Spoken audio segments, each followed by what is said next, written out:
यकीन करना मुश्किल है कि महज 3 महीने पहले मार्शल इशफान माउंटेन बाइक चलाते हुए अपना हाथ और गर्दन तुड़वा बैठे थे। पहले उन्हें अंदाजा नहीं था कि उनकी जान खतरे में है।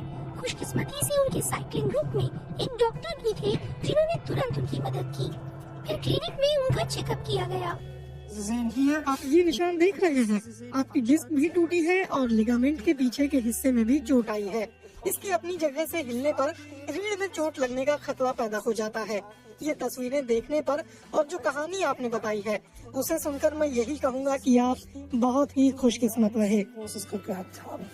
जिलाई ने मार्शल की रीढ़ का 2 बार ऑपरेशन किया, पहला गर्दन के आगे से और फिर रीढ़ को यहाँ से स्थिर करने के लिए पीछे से दूसरा ऑपरेशन किया। ऐसे ऑपरेशन दिखाते हैं कि आज अगर किसी की रीढ़ में फ्रैक्चर हो जाए तो कैसे इलाज मुमकिन है। जिलाई ने पहले भीतरी हिस्से में टूटी हुई डिस्क निकाली और फिर इनकी जगह धातु से बना प्लेस होल्डर लगाया जिसे केज कहा जाता है। फिर उन्होंने खासतौर से बनाई गई प्लेटों को हड्डियों में घुसाकर रीढ़ के जोड़ को ठीक किया। टाइटेनियम इम्प्लांट कहलाने वाले इस इलाज में रीढ़ की हड्डी के ज्यादा भीतर नहीं जाया जाता। इस आधुनिक और उन्नत इलाज ने मार्शल को जिंदगी भर व्हीलचेयर पर बैठने से बचा लिया, लेकिन हमेशा ऐसा ही नहीं होता है। जाहिर सी बात है कि हमारी भी सीमाएं हैं, जैसे इम्प्लांट में संक्रमण हो सकता है या घाव भरने में दिक्कत हो सकती है, जिससे हमारा रोज सामना होता है। यही वजह है कि वैज्ञानिक फ्रैक्चर के नए इलाज खोजते रहते हैं जो पहले से ज्यादा कारगर हों, जैसे टल्टो के हेल्महोल्ट्ज सेंटर में काम करने वाले आंद्रेयास लेटराइट। धातुओं के जानकार आंद्रेयास एक खास किस्म का इलाज सुनिश्चित करने में योगदान देना चाहते हैं। मान लीजिए कि अगर कहीं चोट लगने पर कहीं फ्रैक्चर की वजह से पूरी हड्डी गायब हो जाए तो पूरी हड्डी दोबारा उगाई जा सके।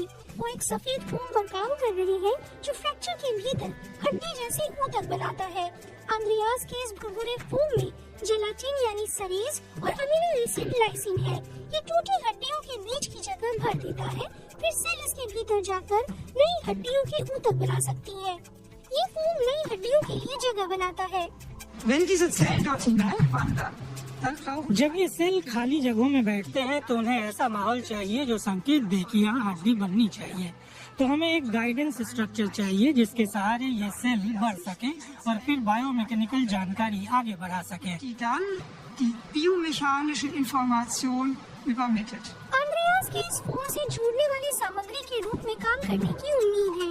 जानवरों के ऊपर शोध में आंद्रेयास और उनकी टीम साबित कर चुके हैं कि ये सेल फोम के भीतर बैठ जाएंगे और फिर बढ़ना शुरू कर देंगे। इन्हें यहाँ आप हरे और नीले बिंदुओं में देख सकते हैं। जब नई हड्डी बनती है तो फ्रैक्चर भर जाता है।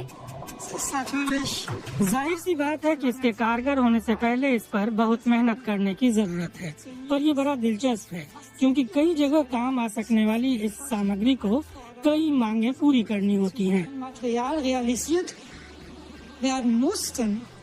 इंसानी हड्डी में फ्रैक्चर होने पर इसके क्लिनिकल ट्रायल के बाद ही पता चलेगा कि ये नई सामग्री कारगर है या नहीं।